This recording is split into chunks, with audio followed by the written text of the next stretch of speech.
भाइयों बहनों, चलिए शुरू करते हैं बकैती बिना किसी देर के। बेकार हुआ सब दावा, जनता ने फिर से चौंकाया है। बदहाल बिहार का कारण कौन, फिर से कुछ समझ न आया है। 5 साल के शासन को जनता ने चुनी अपनी सरकार, बिहार सीएम की गद्दी पर फिर एक बार नीतीश कुमार। नमस्कार दोस्तों, स्वागत है आपका द बकैती अड्डा पर।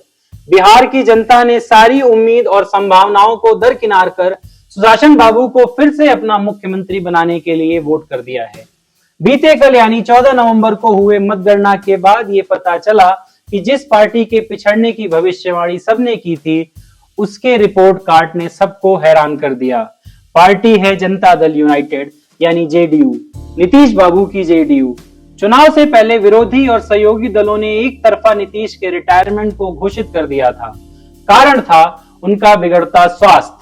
वैसे भी 20 सालों से उनका सीएम पद पे बने रहने की वजह से एंटी इनकम्बेंसी की उम्मीद थी। लंबे शासन के बाद भी बिहार की बदहाली का बरकरार होना, तेजस्वी का बढ़ता कद और बीजेपी की अपने सीएम बनाने की महत्वाकांक्षा पर सारी अटकलों और कयासों के बावजूद नीतीश ने अपना लोहा एक बार फिर मनवा दिया।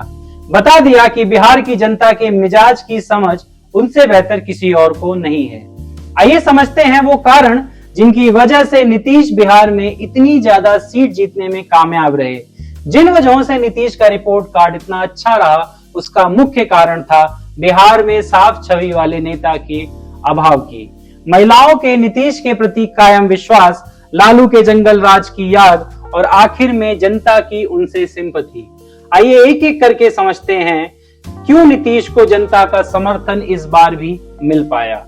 नीतीश जो पिछले 20 सालों से बिहार के सीएम हैं, वो इकलौते ऐसे नेता हैं जिन पर कभी खुद भ्रष्ट होने का आरोप नहीं लगा।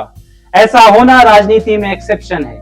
इसके अलावा उनके जात पात और सांप्रदायिक राजनीति से कभी नाम न जुड़ना, ये उन्हें बाकी नेताओं से अलग और सर्वप्रिय बनाता है। इस कड़ी में आखिरी और सबसे महत्वपूर्ण बात जो नीतीश को सबसे अलग बनाती है, वो ये है कि इतने लंबे समय से बिहार की सत्ता में रहने के बाद और देश की राजनीति में महत्वपूर्ण भूमिका रखने वाले नीतीश ने अपने किसी भी परिवार के सदस्य को अपने पद और पावर का लाभ नहीं पहुंचाया।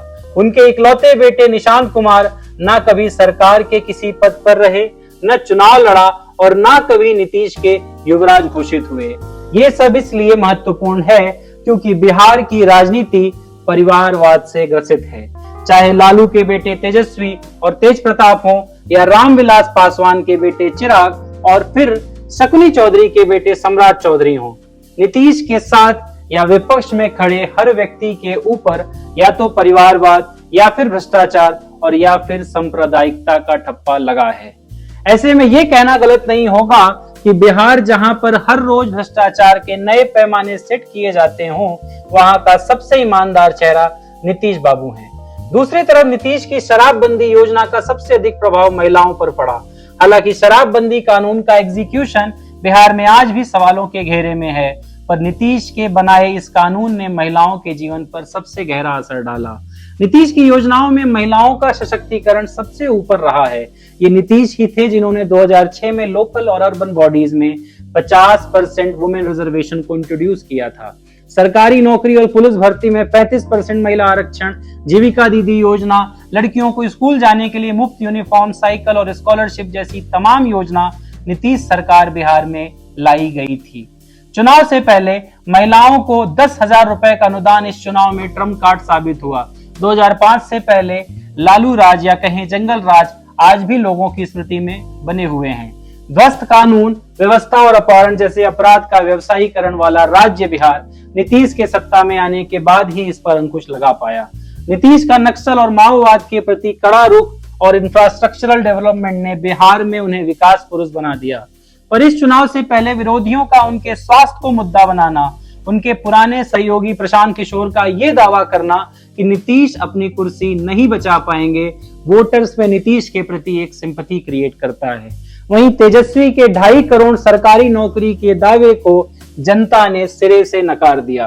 प्रशांत किशोर ने जनता को जो विकल्प दिया था, उस पर जनता में अभी इतना विश्वास नहीं हो पाया कि वो इसे वोटों में तब्दील कर सके। अब नतीजे सामने हैं। एनडीए ने बहुमत पा लिया है।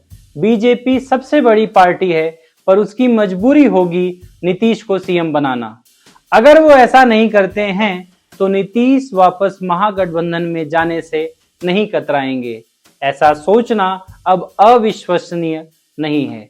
डकैती अड्डा की टीम बिहार में हुए रिकॉर्ड 67.13% के भारी भरकम वोट प्रतिशत के लिए जनता को धन्यवाद करती है और मतदाताओं का लोकतंत्र के प्रक्रिया में बढ़ चढ़कर हिस्सा लेने के लिए उनकी सराहना करती है। जय हिंद, जय भारत।